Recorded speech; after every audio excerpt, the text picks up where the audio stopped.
Whoa, that was a lot of products. So Samsung has just launched 7 new products at Unpacked 2024. However, I think the one that you're most interested in is the Z Fold 6. This is the Z Fold 5. However, I did get hands-on with the new one last week.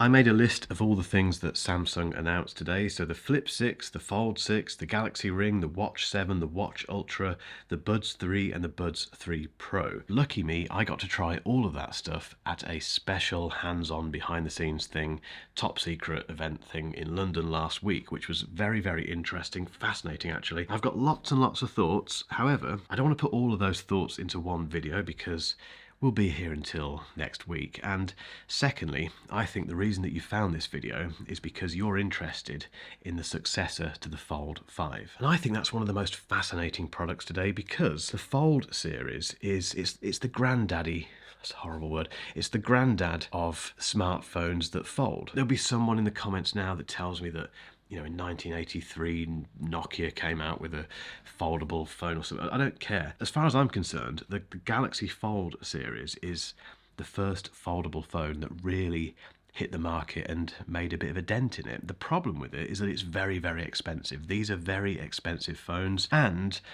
for some people, me included, that cover screen, it's not charged, sorry, but this cover screen, it's a bit narrow. And if you've tried the Pixel Fold, that kind of exacerbates the issue because that has a lovely wide display. But then the problem with the wide front display on the Pixel Fold is that it's that good, you rarely open the thing up. Whereas with this, in fairness, because this is relatively limited in use, you're more inclined to go.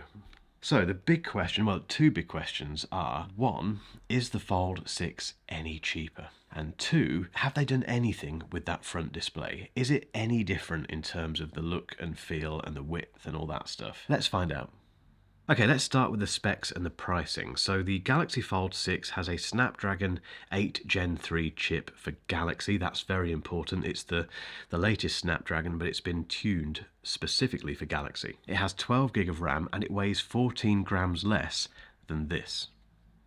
And the cover display is 1mm wider than this one, which doesn't sound like much, and I'll come on to the impact of that in a moment. The internal display, the big one, is 2.7mm wider than the Fold 5, and the bezels are smaller all around. So both on the cover screen and also that big internal screen, the bezels are a bit smaller. It's also thinner than the Fold 5, and the display, in fact both of the displays, are much brighter. So the Fold 5 has a 1750 nit screen. That was weird. What happened then? The Fold 5 has a 1750 nit display, whereas the Fold 6 has a 2600 nit display. I mean, both display. It gets very confusing with this. Both displays on the Fold 6 are 2600 nits, which is very, very bright. The hinge has been redesigned and is also smaller than the one on the Fold 5, and in terms of colours we get silver shadow, pink and navy. The battery in the Fold 6 is the same size as the Fold 5, but they've managed to squeeze out another 2 hours thanks to some efficiency type stuff. The camera system I think is pretty much the same. It's got the same 3 lens array on the back. It's got a 50 megapixel main camera. It's got a selfie camera on the cover screen and on the big internal display. That's not a bad thing. If it's pretty much the same thing as last time, I'm happy with that because this takes good photos. When it comes to pricing, the 256 gig version is £1,799, the 512 gig version is £1,899, and the 1 terabyte version is £2,099. So it definitely hasn't got any cheaper. In fact, it's slightly more expensive. This is still an incredibly expensive smartphone. So what do we get for that? Let's very quickly go over again those key changes between the Fold 5 and the Fold 6. So it's 14 grams lighter. The display, the cover display, is 1mm wider. The internal display, which is this one, is 2.7mm wider. The bezels and the hinge are smaller. It's thinner. It's got a much brighter display, and all of the Galaxy AI stuff from the S24 series has been ported over but customized and made to make use of the bigger display. The big question is, does all of that stuff make a difference in person? Yes and no. So that the weightlessness, not the weightlessness, the weight of the thing and the width of it and the changes, the very admittedly subtle changes that Samsung has made to the design of the Fold 6, they do add up to something fairly interesting. You're not going to get a bigger cover, well, you are going to get a bigger cover screen, but it's only 1mm, and in person it's perceptible, absolutely, but it's not what some people want. It's not that great big wide pixel fold display. It's just a slight tweak. The fact they've made the bezels smaller does have an impact on it. For me, it did feel like a bit of a more usable display. And the internal display, I've never really had a problem with that because it's just a lovely big canvas, but again, it felt wider. It did feel bigger and a bit more immersive somehow, which again is a nice thing. The design I really liked. This isn't a bad looking phone. The Fold 5 I think looks pretty good. They got rid of the gap between the two sides from the Fold 4 with this one, but the Fold 6 just feels even more refined, and it's definitely lighter because this is not it's a heavy phone. You know this is in your pocket, and I think Samsung knows that. I think one of the key things they found out during their research about the Fold series is that people wanted a lighter phone, and clearly they've really focused on that. So in terms of the design, it is different. It feels different. It looks different. It's a bit bigger. It's lighter. They seem to have nailed those things. That said, guys, this was a very quick hands-on. I'm being honest here. I had that in my hands for minutes, really, and I was looking at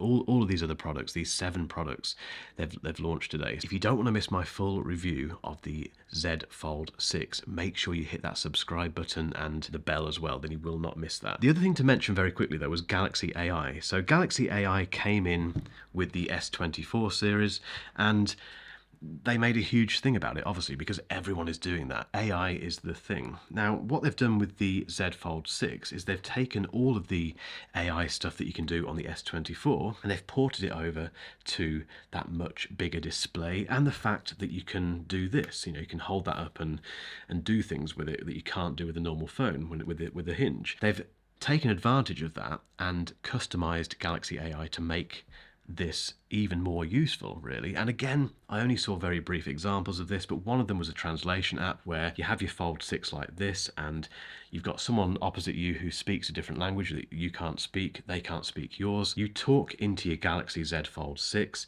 and it translates live in pretty much instantly on the other side what you've just said in their language. They answer, and the opposite happens the other way around. It worked during the demo, and again, it makes more sense because of this setup. The other thing they have is something called, what was it called? Sketch to image, that's it. So sketch to image is where you can take a photo of someone or something and draw something onto that photo and have AI turn it into a much better version of your scribbles. So, well, check out my crown. I do have a big plan for the, well, biggish plan for the Fold 6, which I'll come on to in a moment. Before that, though, let's just very quickly run through the other 6 products that Samsung launched today. First up, we have the Flip 6, which is the successor to the Flip 5. I love these Flip devices. They're so characterful, so fun to use. This Flip 6 isn't a massive update on the Flip 5. It looks pretty much the same, apart from the fact that the camera system now has these color-coded circles around them. That's to denote the fact that they have focused on upgrading that camera system itself, so it has a 50 megapixel unit in there now, which should significantly improve the camera system, I think, on the Flip. It's got a 4,000 milliamp hour battery, which is the biggest ever to go into a Samsung Galaxy Flip, and obviously it has all of the Galaxy AI stuff built into it as well. Pricing starts at £1,049, so again, not a cheap phone, but you're getting a lot for your money. Then we had the Galaxy Ring, which was previewed at the S24 launch earlier this year and CES. Costs £399. You can buy one from the 24th of July, and Samsung is calling it the new era of AI-powered health. It weighs 3 grams, it's 7mm wide and 2.6mm thick. And the coolest thing about the Galaxy Ring so far, on first impressions, is that charging case. So regular viewers will have noticed that for the last 2 months, I think it is, I've been wearing the Ultra Human Ring, There is a review of this coming, I promise. The problem with this, and this is giving away something, obviously, about that review, is the charging. It's a bit of a faff. You have this little thing that you have to put the ring on, and I never know where to put it. Whereas the Galaxy Ring has this charging case, which is a little bit like like an AirPods charging case, where you put the ring in it and you close it and it starts charging it for you. In terms of what you get out of the battery, up to 7 days, basically a 7-day battery life, which can be bolstered quite nicely because of that charging case. It's made from titanium. It comes in gold, silver and black, and you do get a ring sizing kit to begin with. And just like the Ultra Human, it uses a whole bunch of sensors to track things like sleep, activity, inactivity, body temperature, all that stuff. And it builds what they're calling an energy score, which is basically a way of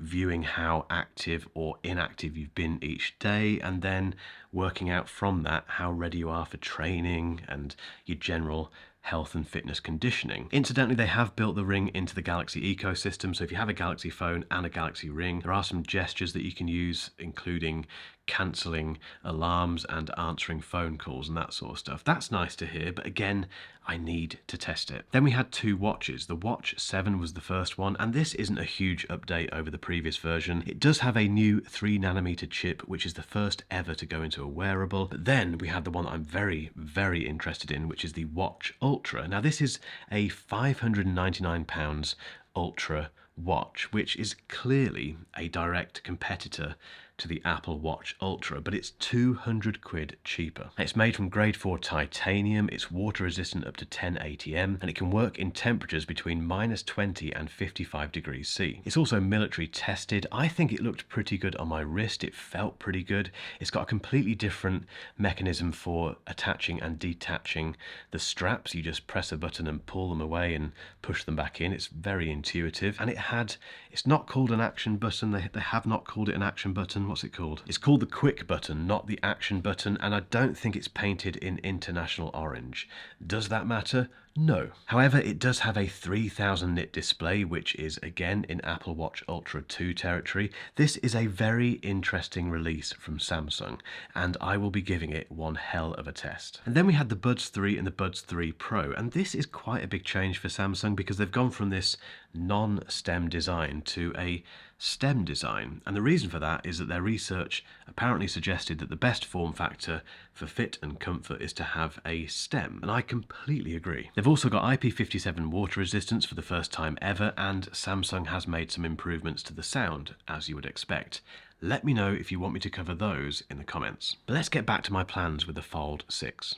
So you can pre-order the Fold 6 today, and some of you, I guess, will do that straight away. The people who absolutely love the Fold series and who have perhaps been waiting for this Fold 6 update for a while. For everyone else who's waiting to see what it's like and to get a bit more of a rounded opinion from people like myself, I will be switching from the S24 Ultra to the Fold 6. Full time. So again, if you want to follow my journey with the Fold 6, make sure you hit that subscribe button, and if you've enjoyed this video, give it a cheeky thumbs up. It helps this channel massively. And if you've still got some time, hang around for a link to another video that I think you'll find very interesting.